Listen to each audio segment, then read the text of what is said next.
दोस्तों, मैं मनोज कुमार, आप सभी लोगों का हमारे चैनल मनोज केमिस्ट्री वाला में स्वागत है। ठीक है, आज हम लोग इस वीडियो में चैप्टर कार्य ऊर्जा तथा सामर्थ्य पर आधारित कुछ महत्वपूर्ण सवाल को सॉल्व करने का प्रयास करेंगे। ये सवाल बहुत ही महत्वपूर्ण है।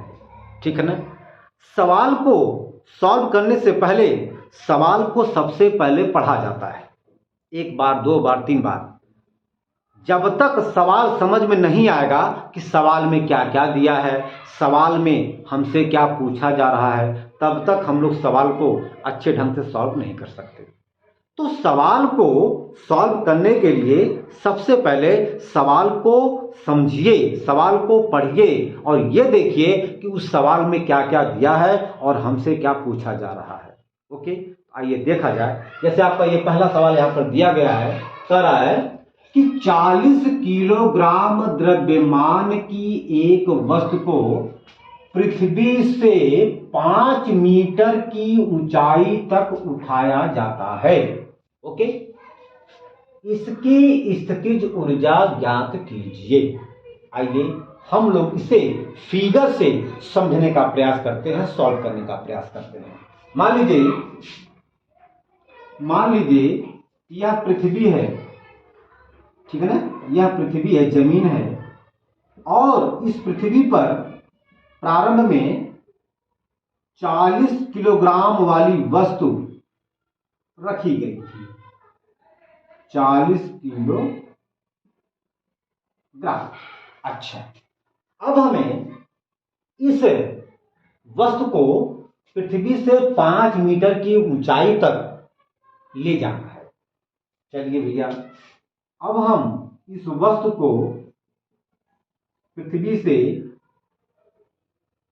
5 मीटर की ऊंचाई तक हमने इसको ले गया। 5 मीटर।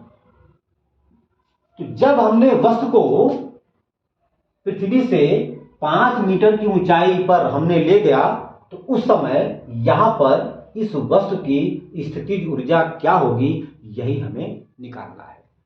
ठीक है, मैं आपको बता दूं, इस वस्तु को पृथ्वी से 5 मीटर की ऊंचाई तक ले जाने में हमारे द्वारा गुरुत्व बल के विरुद्ध जो कार्य किया जाएगा, वही कार्य इस वस्तु में स्थितिज ऊर्जा के रूप में संचित होगा। हमने यहाँ पे एक नाम लिया, गुरुत्व बल के विरुद्ध। एक चीज मैंने आपको बताया था कि पृथ्वी प्रत्येक वस्तु को अपनी तरफ आकर्षित करती है। तो पृथ्वी जिस गुरुत्व बल से वस्तु को अपनी तरफ आकर्षित करती है, उसी गुरुत्वाकर्षण बल को उस वस्तु का भार कहते हैं।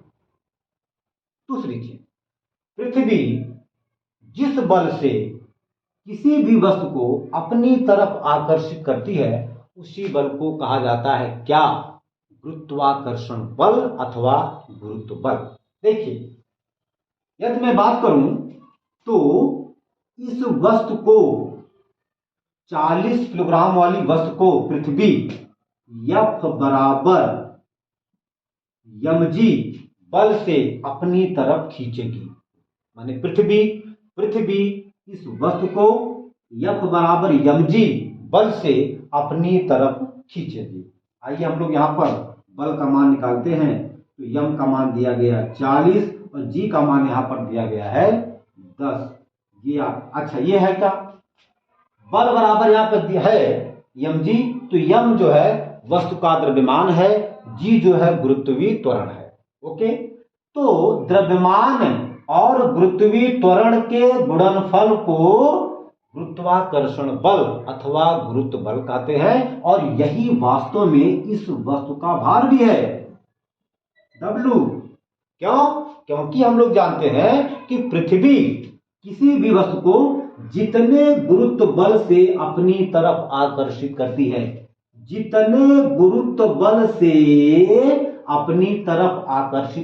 है, खींचती है, वही गुरुत्व बल उस वस्तु का भार कहलाता है।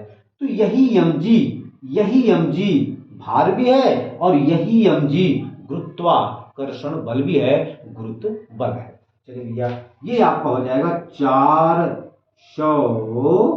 400 न्यूटन।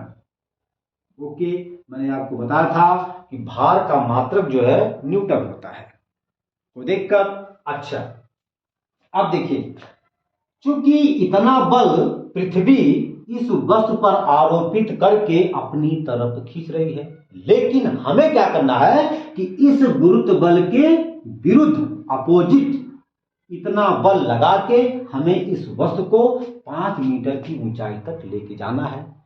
अब देखिए, अब हमने क्या किया कि अब इस वस्तु को हमने जो है 400 न्यूटन का बल लगाया, और 400 न्यूटन का बल लगा के हमने इस वस्तु को 5 मीटर की ऊंचाई तक हमने ले गया। तो देखिए, जिधर बल उधर विस्थापन, जिधर बल हम लगा रहे हैं मतलब हम जो है बल ऊपर की तरफ लगा रहे हैं और विस्थापन भी ऊपर की तरफ हो रहा है। तो हमने पढ़ा है कि किया गया कार्य होता है बल गुणे बल की दिशा में विस्थापन। तो हम लोग यहां से किया गया कार्य आराम से निकाल सकते हैं, वही वास्तव में इस वस्तु में स्थितिज ऊर्जा के रूप में संचित हो जाएगा।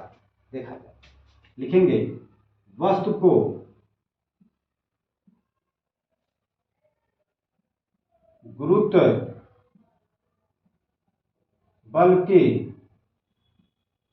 विरुद्ध 5 मीटर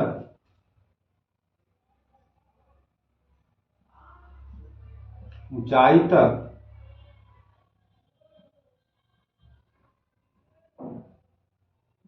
उठाने में किया गया कार्य,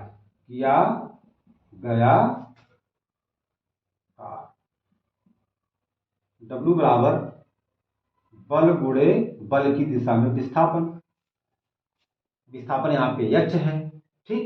अच्छा, देखिए, ये बल ये आ गया, ये है ना बेटा बल, यही तो बल है, और बल का मान आया है 400 न्यूटन। तो अब हम लोग जो है यहाँ पर F के स्थान पे 400 लिख देंगे, और H मतलब विस्थापन हो गया, और इसका मान दिया गया है 5।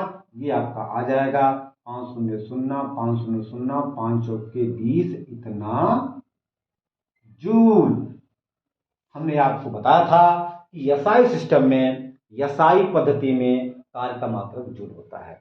ये तो एक तरीका है, यह अच्छा, यही किया गया कार्य इस वस्तु में स्थितिज ऊर्जा के रूप में संचित हो जाएगा, और यही आपका स्थितिज ऊर्जा हो गया, स्थितिज ऊर्जा हो गया।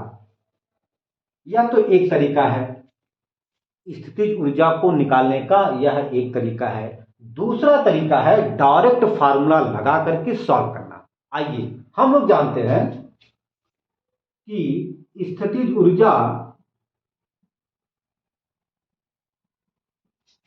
U बराबर होता है mgh। ये डायरेक्ट फार्मूला है, इस पे हम लोग इसमें m का मान, g का मान, h का मान रख देंगे, और रखने के बाद जब इसे हम लोग सॉल्व कर देंगे तो हमें स्थितिज ऊर्जा का मान मिल जाएगा। m क्या है? वस्तु का द्रव्यमान। g क्या है? गुरुत्वीय त्वरण। h क्या है? हाइट, ऊंचाई। देखिए, यहां पर m का मान दिया गया है 40 किलोग्राम।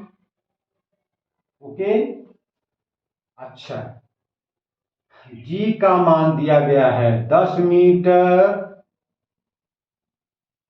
और यश का मान दिया गया है, अरे, जी का मान दिया गया है 10 मीटर प्रति सेकंड स्क्वायर, और यश का मान दिया गया है 5 मीटर।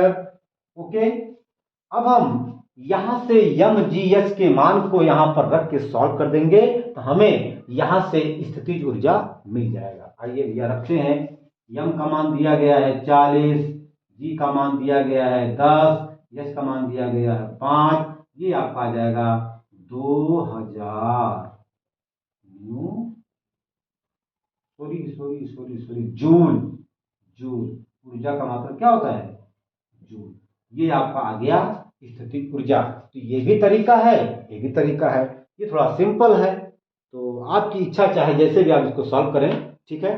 तो ठीक है, आज हम अपने वीडियो का यहीं पे अंत करते हैं।